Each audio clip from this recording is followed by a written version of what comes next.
Today, President Obama is he already received the Nobel Peace Prize.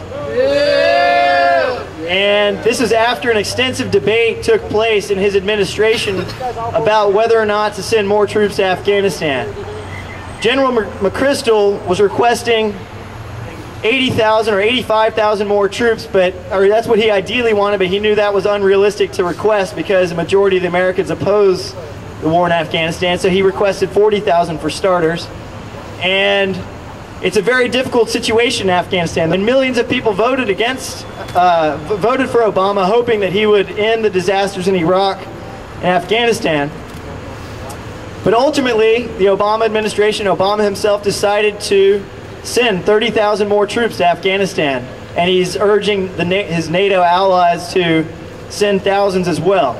We've already been in Afghanistan for 8 years now, which is actually more than the United States was in World War I and World War II combined.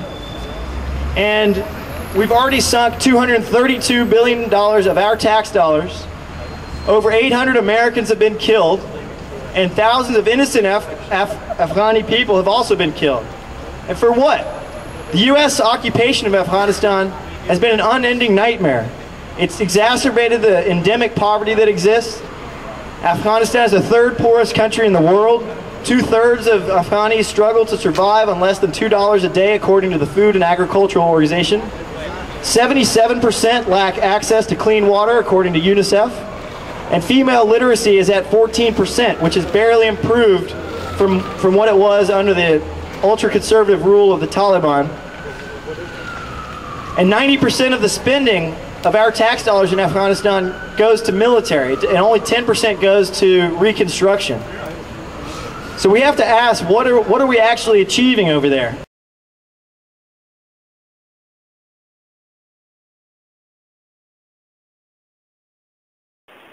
I'm almost certain that when the majority of the population finds out that wars are generated to gain control over a country's resources as well as that area of land, and it's also created to generate income by raising our tax dollars around the world, or at least a partial amount of our tax dollars goes towards the war, only then, I'm certain, will the human race finally start evolving and becoming more peaceful and as one. It is very important that your voice is heard, because without your voice you cannot be heard. There cannot be change if you don't speak out, and that is something that you must learn, and everyone around us. With everyone speaking out, only then will there be a change noticed around the world. And with our voice, we can really change the impact of everything around us. You can be part of this resistance, and all you have to do is speak out against the corruption that you see happening every day around you. I mean, it's that simple. And I can assure you that there's no greater feeling in the world than knowing that you've done something good for humanity and for the people that are around you and you share this world with.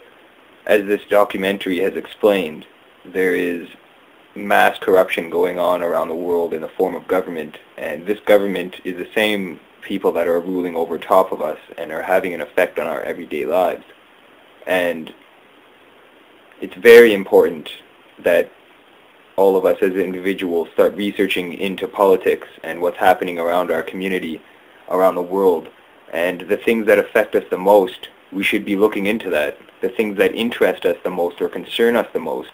I mean, there's so many things happening all at the same time that a lot of people focus on all of it at once.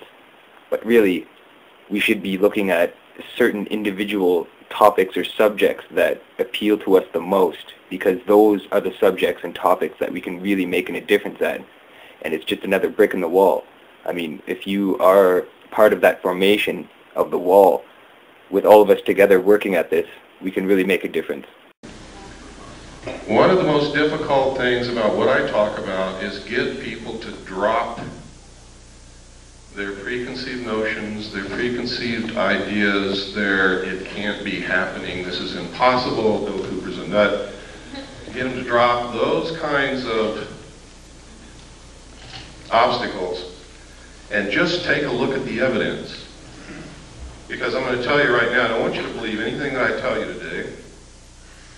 I don't want you to believe anything that I present to you today. But I do want you to see it, and I do want you to listen.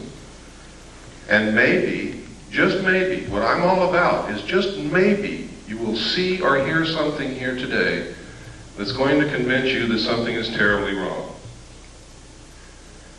And it's going to empower you to become active and help us find out exactly what is wrong and fix it.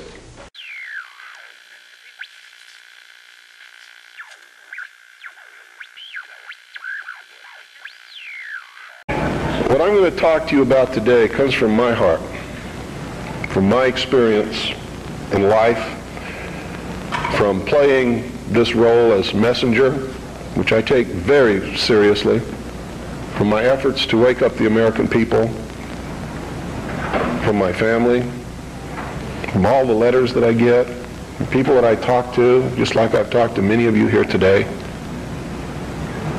I've learned some things. And I think these things need to be passed on to you. And I think you need to start examining yourself, your agenda, your mission. Who are you? What are you about? What do you believe about America? Is it true? Are you helping to divide us more? Or are you helping to bring us together? Do you really understand what this country is all about?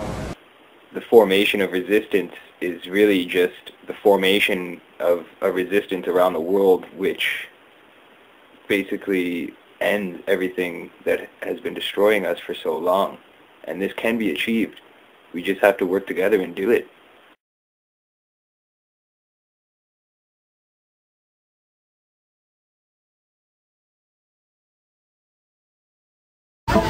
The people that control this world could sit around one large table and have lunch. But it's the sick stuff they come out with. The United Nations, we got to reduce world population by 80%. It's just how they want us. They want us serfs out there.